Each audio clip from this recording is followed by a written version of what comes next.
Hello and welcome to Crime Watch Daily Updates. I'm your host, Anna Garcia. Connecting with people online always poses its own set of risks. And for a mother of three, Ingrid Lyne, she met her tragic and untimely end at the hands of a man that she connected with on the web. Ingrid worked as a nurse in Seattle and started dating a man named John Charlton after meeting him online. The two had been together for about a month when they went on a date night to a Seattle Mariners home opener baseball game on April 8th of 2016.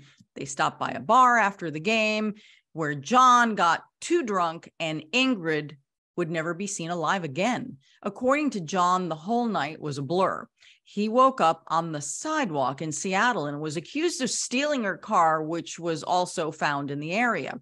Her family grew concerned, and her mom eventually tracked down John's number and texted him. She asked if he had seen her, but John ghosted the mom and stopped responding. Then several days later, someone in Seattle's Central District found several of Ingrid's dismembered remains in a recycling bin. John was arrested and charged with first-degree murder in connection with her death. Prosecutors argued that John dismembered Ingrid in her bathtub and then discarded her remains all over the city. John pleaded guilty to premeditated first-degree murder, and in January of 2018, a judge sentenced him to 27 years and 9 months in prison. Let's look back at the police station interview with John and the details surrounding a loving mother's violent murder. On a quiet street in Seattle, it just gives me chills. A gory discovery. A blue recycling bin contains the severed head of a woman. It was just wrong. It was so wrong. Was Ingrid Lyne the victim of a Manson-style murder cult? Was a psycho slasher targeting young women in the shadow of the Space Needle? Or was it a monster without a home? I'm not a normal person. I'm on the streets. Crime Watch Daily with a never-before-broadcast interrogation video. Is this about a missing person or about me? As cops pull a homeless man in for questioning. I drink a lot. I got a huge alcohol problem. Did the self-admitted drunk kill Ingrid? It's a cautionary tale for anyone dating online. Ingrid was a nurse, a divorced single mom of 3 adorable girls. She had just met a guy online, and they dated for about a month. One Friday night, they went to a Seattle Mariners game, and Ingrid was never seen again. 2 days later, Ingrid's dismembered body was found stuffed in plastic bags and dumped into this trash bin. It didn't take long for Seattle cops to track down Ingrid's new boyfriend. Do you have anything hidden in your socks or shoes? John Charlton. You have the right to remain silent. Detectives read him his rights and begin the interrogation. And what is an address for you, John? I'm homeless. Are you? Where are you staying right now? On the streets. Where do you get your mail at? My mail? Do you get mail like do you have a P.O. box? Or What is this all about? We're looking into what happened to Ingrid, as you're aware she's missing. Yes.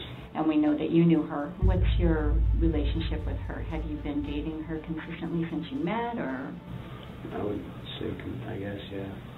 You heard right.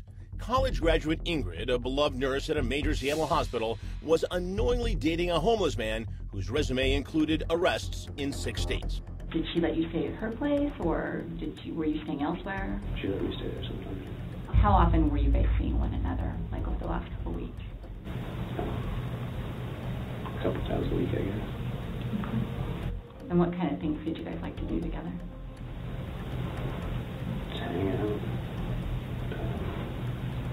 Adult stuff, I guess you could say. Yeah. I don't know if I want to get into that too much. Charlton claims the night of the baseball game they both got drunk on beer.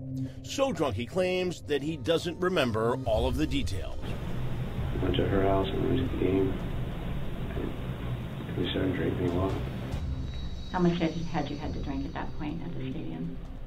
Well, we drank before that at the beer garden across the street. I don't know, before those had a lot to drink. So were you feeling intoxicated at that point, or just a little buzzed, or? I was intoxicated. What's the last memory you have of contact with Ingrid? Like, what's the last thing that you remember? Do you remember her driving you downtown?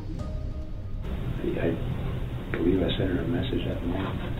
Well, I knew she had her kids the next day, so that wasn't gonna. She didn't want me to meet her kids ever. Or not about ever, but she just didn't want me to meet her kids. So, Do you know why? Is that something like for anybody she dates, or was it something about you? because I'm homeless. Okay. So when you were back at her place and you had sex, and I apologize for asking this, but was it in the I think we did. was it in the bedroom or somewhere else? I think we did. You think you did? You don't remember it? I don't. We usually, yeah, I'm just assuming that we did. Okay. So was there a reason that you didn't spend the night that night? I don't know. I was drunk. Who knows? Maybe I wanted to go get a candy bar or something. I don't know. I was drunk. Then Charlton said the magic words that ended the interrogation. I don't know. Maybe I should have a lawyer for this stuff. It seems like it's complicated. As the cops go outside to regroup, Charlton takes his jacket, rolls it up, and takes a nap face down on the floor. Wow, this could have been me.